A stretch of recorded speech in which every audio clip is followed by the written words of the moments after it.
4, Howard Dean, who was really the pioneer of online organizing, was one of the first politicians who wanted to use these types of online tools to try to rally a group of people around him. And he was using sites like meetup.com and message boards to try to gain support. Now, unfortunately for him, while he was very successful in building up a huge online community, he was unable to translate that online community into offline support, and he ended up losing.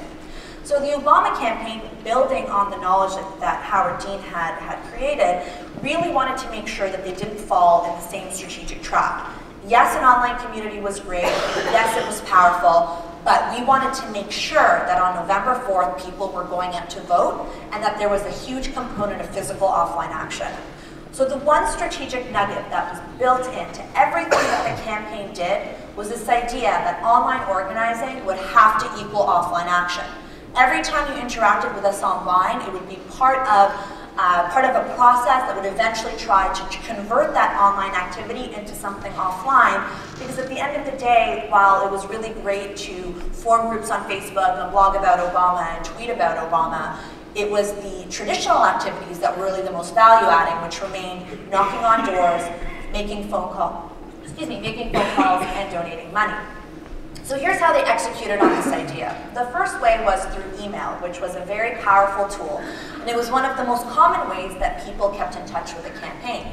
You would actually be very surprised to note at how many people received an email from Barack Obama and really truly believed that he had written just them a private email.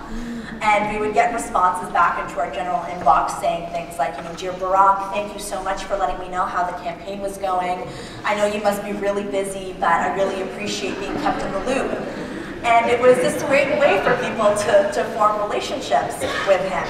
Over the course of the campaign, we sent over 1 billion emails out. And one of the ways we continued to build relationships with people using these tools was through a technique called hypersegmentation. Now, hypersegmentation, very simply, is sending targeted messages to certain groups of our voters. We sent them messages based on their location, because each email that was location-based had links to grassroots or organizing activities that were happening in their neighborhoods, so making that push to offline action easier. We sent them emails based on the issues that they had said were important to them. So if they said they were interested in education versus healthcare versus foreign policy or social services, we sent them information that contained our stances on those particular topics. And again, people were much more likely to get up and be motivated and be passionate if they were receiving information about causes that they cared about. And finally, we segmented based on donation history. So if you donated $25 to the campaign, you were not going to receive an email the next day saying, "Why don't you donate $25? We wanted to respect our community, and we wanted to make sure that they understood that every donation, no matter how small, was helping and was having an impact. So ultimately, in terms of converting a lot of this online activity into offline action, we have these things that I call the ask versus the nudge. We asked a lot of our high engagement users, the people that were plugged into our campaign, we asked them to do all sorts of things. We asked them to make hundreds of phone calls every week. We asked them to host dozens of events in a month. We asked them to knock on doors and collect data and to volunteer. We sent an email out to all of our highly engaged users on November 4th, giving them the names of 5 people who lived in their neighborhood that they didn't know, and we said, make sure these 5 people get to the polls. This was the type of commitment that we were expecting. It was quite intimidating for a lot of people that had never really engaged with a political campaign before.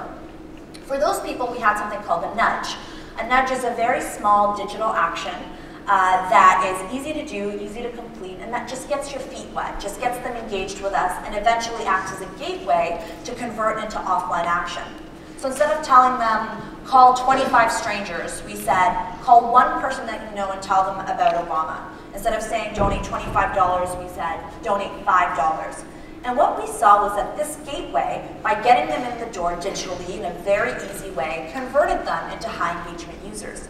The one person that made one phone call came back and made 5, and then 10, and then 20, and then hosted an event, and then became a precinct captain, and eventually converted from a one digital step into this highly engaged offline participant. And it was key in continuing to gain momentum by funneling all of our audience through this engagement scale. And this was one of the ways that was really key in converting that online enthusiasm into actual offline action.